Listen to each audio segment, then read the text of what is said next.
So then, well, United lost the Europa League final, and Sir Jimmy the Rat is axing even more jobs at Manchester United.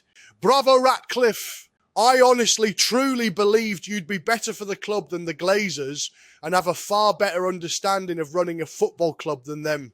And also the Saudis, who at the end of the day were also just bankers like Ed Woodward. Anyways, let's have a quick little season review and discuss how well it all went, shall we? After a whole summer to get their feet under the table, the season starts with this shambles. This is 100% on INEOS and their inept, incompetent mismanagement of the club since their arrival. They should have parted ways with Ten Hag in the summer and started afresh, but neglected to do so and instead awarded him more money to spaff up the wall. Having also spaffed money on bringing Dan Ashworth to the club, only to then spaff more on sacking him a few months later. They even mugged off Sir Alex and didn't even explain if he was pushed or if he graciously fell on his own sword. The New Zealand All Blacks rugby team are said to be taking legal action against Sir Jim Ratcliffe and his merry band of jesters. And word on the street is that INEOS themselves are facing serious financial challenges with a £12 billion debt pile issue. Mate, don't even get me started on this one. Kinda ironic. Are these crucial errors of incompetence not all huge blatant wastes of money? Even legends of the club are speaking out. But do they really care? Bringing in Ruben mid-season was always going to be a shit show. Why did we not just stick with Rude until the end of the season? INEOS only appear to care about building a new stadium. They have been atrocious at running football operations, that's for certain.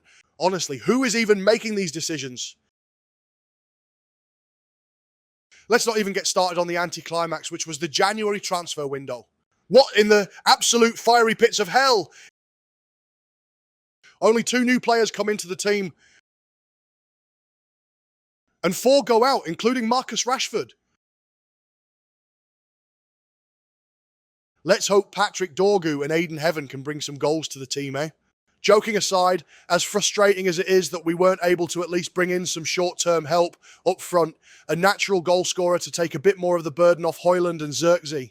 In many ways, I suppose it has been a good move to offload some wages and stick to our priority plans for this summer. Although, someone please explain to us why in the devil's hell we spent £25 million on a left-wing back from an Italian team in the bottom half of Serie A, when we could have spent £16 million on bring back Alvaro from Benfica, a player we should never have sold. Someone please make this business strategy make some kind of sense. Especially when we are being told that our current financials are making significant losses and not sustainable, forcing the club to have to make a number of cuts, including reducing staff, cutting club legend funds, and raising ticket prices. Seriously, whoever is making these decisions, I'd be very interested to know if Chief Exec Omar Barada, Sir Dave Brailsford, and Technical Director Jason Wilcox are getting a bonus this season. They are even extraordinarily making the Glazers look like pros. But hey, after the complete farce which has been this season, despite ending the Premier League season in the worst position in the table in quite a long while, honestly, my fellow Devils, it's time for us to unite as a fan base and not rip shreds off of each other in posts and comments on social media. We need to be united this one last time this season. Keep the tiny bit of faith left. There is no point in trying to scapegoat Rasmus. People forget he started this season injured, then had to play second fiddle to Rashford and Xerxes. He's also had 3 different managers, all in one season, and had to deal with the egos of other young players who see their name in lights. Never forget that the lad Højlund was only ever bought as a player for the future and not as a finished product. So get behind the lad. Then let a whole new rebuild begin.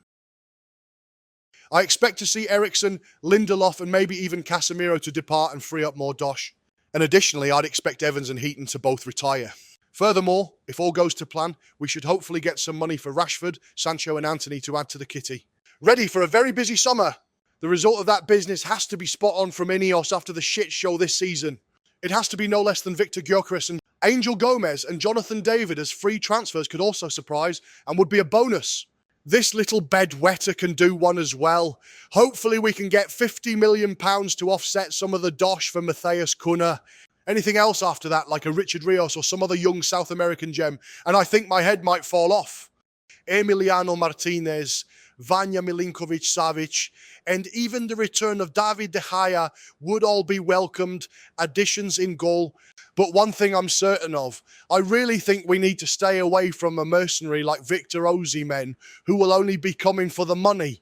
Seriously, if you compare his stats with Jonathan David, they aren't actually that different, with exception to the fact Jonathan David will be a free agent. Anyways, lastly, let's have a little laugh at this image right here, which was my wish list, which I photoshopped together last summer. It really is hard to believe how so much has changed since then, eh? Tony naffed off to the Saudi League chasing the cash. Oli's mugged off the club he apparently supported as a kid. And we cashed in on the majority of the young, up-and-coming academy players I thought we'd be trying to bring through to the first team. Oh, such a laugh this football malarkey is, in it. But hey, it's always fun to dream. I put my faith in them to hit the ground running, and they were my preferred choice to take over instead of Sheikh Jassim and his shady Qatari money. I dreamt their reign would have started out by them announcing a multi-club partnership with David Beckham's Inter Miami and a network web of feeder clubs including Olympique Gymnast Club de Nice, Swiss Super League side FC Lausanne Sport, and even Salford City. But instead, we are hemorrhaging money and goals as free-flowingly as the polymers and olefins produced by Sir Jim's Chemicals Group. In my next video, I will make my own suggestions about how maybe we can start to fix some of the financial issues. So subscribe and hit the bell icon to stay connected. Anyways, glory, glory, whatever.